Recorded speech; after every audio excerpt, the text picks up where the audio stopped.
it's like holes in the story, right?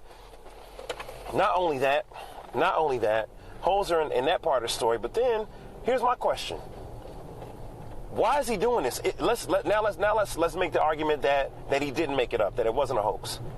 Why would he make up a hoax? Why? To get ratings? That's crazy, because you're going to almost commit a felony with false accusations and false police reports and all of the resources that are being used. So now you're going to do that and risk committing a felony for ratings? I hope not. It ain't that serious out there, number one.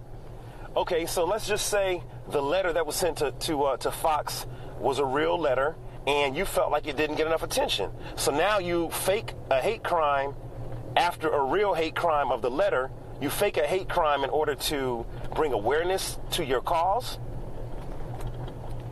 That's not smart either. Why would you fake a crime when people are getting lynched, when people are getting ran over by cars in Charlottesville, when police are taking people out and murdering people and using intense and extreme amounts of force? Why would you do all of that stuff? You know what I'm saying?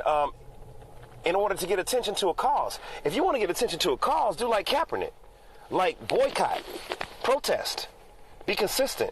I'm not criticizing Jussie. What I'm saying is the mindset. Why would a person do something like that?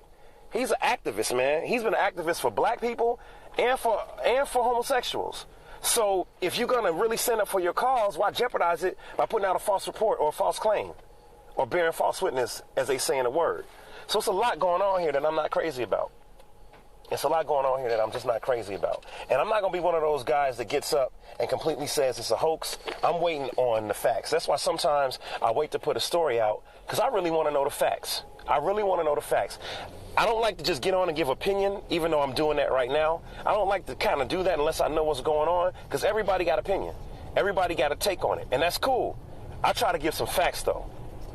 So I don't know what's going on with Jussie. I hear now there are reports that his scenes have been cut from Empire.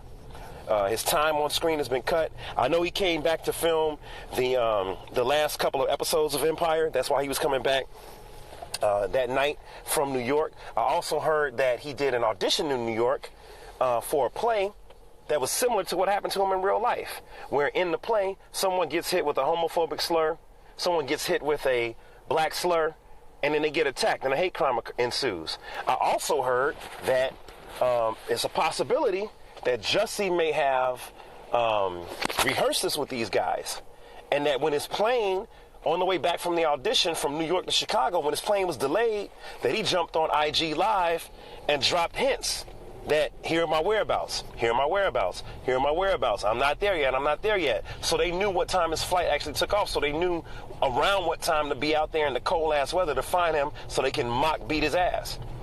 Like, to me, that's insane. Why would anybody do that? I just don't get it, man. And here's one last thing I wanted to say. Talked to my boy Zenos this morning. Shout out to Zenos. He made a real good point.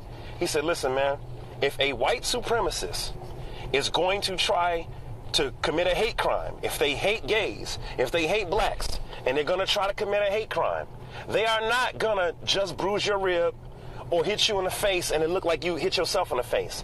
And they're not going to have a half container of hot sauce with bleach in it carrying around and try to put some bleach in your eye. You know what they're going to try to do? They're going to try to kill you.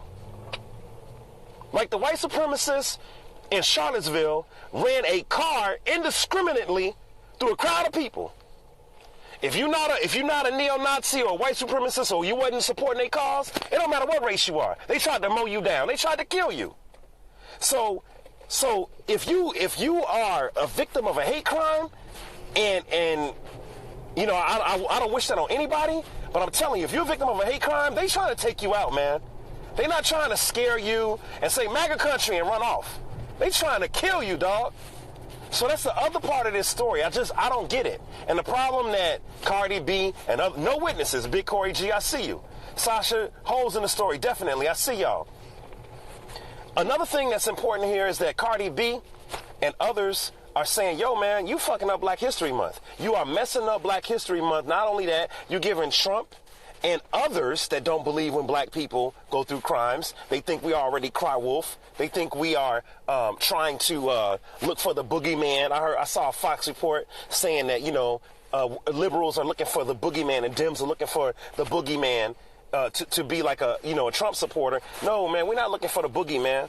400 years of slavery wasn't a boogeyman. 100 years of oppression wasn't a boogeyman. It's a lot going on in this life. Police brutality ain't the boogeyman. We talking about facts. So hate crimes are real against black people, and yes, against gays. It's real, yo. So quit playing with people with this, man. It's a serious thing. That's all I got to say about that, man. You know what? I'm going to take a moment. I'm going to come back on live in a little bit, man. That's the update right now. It's Dave Life for Dave Life TV, the Dave Life Show, and Dave Life TV News.